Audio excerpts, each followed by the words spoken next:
Have you ever looked at a hugely successful company and wondered, what's the hidden logic? What's the secret sauce? Well, it's not always about having the flashiest product or the latest tech. Today, we're going to peel back the layers and look at the real engine of long-term success: business model innovation.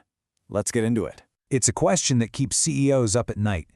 You've got a company that's on top of the world, an industry giant, a name everyone knows, and then, almost overnight, it starts to fall apart.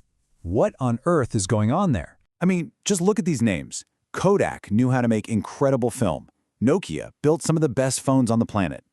These weren't just companies. They were titans, absolute masters of product innovation. And yet, every single one of them stumbled and stumbled hard. The reason is actually pretty simple, but it's a tough pill to swallow. See, the whole game has changed. The real battlefield for success isn't about having a slightly better product anymore. These giants failed because they were stuck in their old way of doing things. They couldn't adapt to their business logic, and that left the door wide open for smaller, quicker competitors to come in and completely redraw the map. Okay, so if we're going to talk about innovating a business model, we first have to agree on what one actually is. And it's not some vague MBA-speak buzzword. It's a really concrete framework that you can break down into 4 core questions. Think of it like a blueprint. It's the master plan for how your company creates value for customers and, just as importantly, how it captures some of that value for itself. It's not just the thing you sell, it's the entire system you build around it. And here they are: the who, what, how, and why. Who are you serving? What are you offering them? How do you create that offer? And why does it make you money? Now here's the kicker. The secret to real disruptive innovation is to change at least 2 of these 4 dimensions. Let's see what that looks like in the real world. Remember Dell? They totally turned the PC industry on its head. And they did it without inventing a brand new computer. They kept the who the same, but they radically changed the how. By selling directly to people like you and me, they cut out the middleman. That allowed them to change the what, offering customized PCs for less money. And the why? Their profit came from all the high-margin add-ons and services. It was a total reinvention of how a PC company worked. Zopa went even further. They didn't just change the game, they invented a whole new one. Their what was peer-to-peer lending, something that was totally new. This was only possible because they invented a new how, a simple online platform that connected regular people who wanted to lend with people who needed to borrow. By changing the who, what, and how, they built a business that literally didn't exist before. So, if this formula seems pretty clear, why do so many smart, successful companies find it so incredibly hard to innovate their business models? Well, here's the paradox. The very things that make a company successful are often the biggest chains holding it back.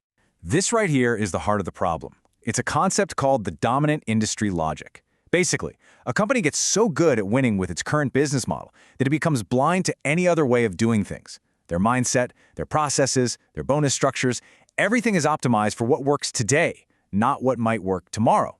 Thinking outside that successful box becomes nearly impossible. And you know what? This isn't just a corporate problem, it's a human one. There's this incredible study by George Land that's just mind-blowing. He found that 98% of us test at a creative genius level when we're toddlers. By the time we're adults, that number drops to a staggering 2%. The conclusion is wild. Non-creative behavior is something we learn. We're taught to follow the rules, which is exactly why we need tools to help us break them. So if we're all trained to just follow the existing patterns, where do these breakthrough ideas actually come from? It's not some rare bolt of lightning or a once-in-a-generation stroke of genius. The research points to something far more interesting. Okay, here's the big secret, the core idea of this whole explainer. True business model innovation is not about inventing something brand new out of thin air. It's not about being a lone genius. It's actually about something much more practical and honestly, much more achievable. It's about creative imitation. 90%. Just let that number sink in for a second, because it completely changes how we should think about innovation. It turns out that 90% of all successful, game-changing business model innovations are simply clever combinations and adaptations of 55 existing patterns. True genius isn't creating something from nothing. It's about seeing a great idea in one industry and having the vision to see how it could totally transform another. Just think about the subscription pattern. It's an old idea, right? Magazines and newspapers have used it forever, but Salesforce applied it to business software and blew up the industry. Netflix applied it to movies and TV, and we all know how that went. Then Dollar Shave Club applied it to razor blades. It's the exact same core pattern, creating revolutionary results in totally different fields. Or how about the classic razor and blade pattern? Gillette sells you a cheap razor handle so they can sell you expensive blades for years. Nespresso does the same thing with their coffee machines and pods. But then you get a company like Apple who brilliantly reversed it. They sell you the expensive razor, the iPhone, to lock you into their ecosystem of relatively cheap blades like apps and music. It's the same pattern, just flipped on its head. Okay, so this is all great, right? We know innovation is about recombining, not pure invention. But how do you actually, do it?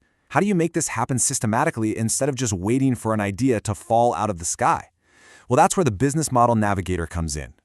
It gives us a clear, four-step process to get from analysis to action. The process is actually really straightforward. You start with initiation, which is all about taking a hard, honest look at your current who, what, how, why.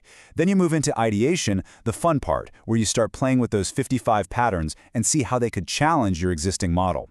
Third is integration, where you make sure all the new pieces fit together into a coherent plan. And finally, implementation, where you get out of the building, test your assumptions, and make it real. Let's make this really tangible with a fantastic real-world example. Hilti is a company that makes high-end power tools for the construction industry. And one day, they had this profound insight. Their customers don't actually want to own drills. Owning drills is a pain. They break, they get stolen, they need maintenance. What their customers really want is holes. This single insight led to a complete business model transformation. The what changed from selling a product, a drill, to selling a service, guaranteed tool availability. Of course, this forced a massive change in their how. They had to build new logistics systems and retrain their entire sales force. And as a result, the why totally shifted, from lumpy one-off sales to smooth, predictable, recurring leasing fees. They built a competitive advantage that was almost impossible for anyone else to copy. And this isn't just a feel-good story. The numbers absolutely back it up. Research shows that on average, companies that focus on business model innovation are a full 6% more profitable over a 5-year period than companies that just focus on new products. It is a more durable and more lucrative way to compete. So, if you take one thing away from this explainer, let it be this. In the world we live in today, a great product just gets you a ticket to the game. The winning move, the thing that builds lasting, durable success, is an innovative business model. And that brings us to the final thought I want to leave you with. Every single industry, probably including yours, runs on a set of unwritten rules, that dominant logic we talked about. So the question is, now that you know the secret of recombination, what successful pattern from a completely different world could you borrow to break those rules and become the one who changes the game?